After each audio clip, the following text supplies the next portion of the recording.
Bonjour tout le monde. Donc je ne sais pas si vous avez vu passer les différents articles, les extraits d'articles que j'ai fait diffuser au sujet du trouble borderline. Aujourd'hui, je ne vais pas vous donner vraiment de solution. Je vais vous parler de quelqu'un qui en parle beaucoup mieux que moi.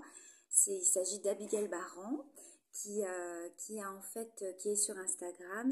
Son nom c'est Voyageuse au naturel. Je mets le lien dans la bio de cette vidéo parce que vraiment, déjà c'est une personne, Abigail Baran, qui souffre d'un trouble borderline et qui explique très très bien comment, comment ça se manifeste chez elle et qui donne aussi des solutions pour vivre avec ce trouble. Alors, elle est passée par beaucoup de choses, elle témoigne, elle en parle très ouvertement, elle explique aussi comment dans la société ce serait bien de pouvoir être au fait de ce trouble. C'est pour ça que c'est intéressant aussi pour des gens qui n'en souffrent pas, parce que il y a quand même beaucoup de gens qui souffrent de handicap psychique en fait, et puis c'est bien d'avoir les signes, c'est bien de comprendre ce qui peut se passer chez un collègue, chez un ami, chez une connaissance, un voisin, pour peut-être pouvoir peut-être l'accompagner et l'aider au mieux.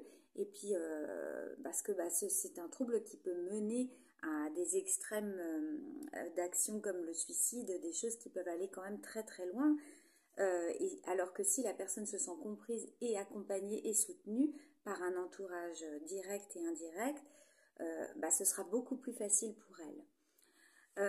Le message d'Abigail Baran, en fait, elle explique très très bien, parce elle dit qu'elle est dans un schéma tout ou rien. Donc elle parle d'un schéma qui peut être un schéma de perfection, où là elle se sent toute puissante, elle a l'impression qu'elle gère bien, tout va bien. Et s'il y a un tout petit truc qui ne va pas, là elle va se retrouver dans un schéma qu'elle appelle le schéma de la monstrueuse. Donc c'est comme si elle avait ce côté parfait et monstrueux, donc quelque chose de vraiment qui va aux antipodes, mais on n'est jamais sur un entre-deux où on a un petit malaise, on ne se remet pas en question. Tout va être toujours dans un extrême de ressenti qui va être du coup assez déstabilisant, et c'est un peu comme une grosse chute dans l'état émotionnel de la personne.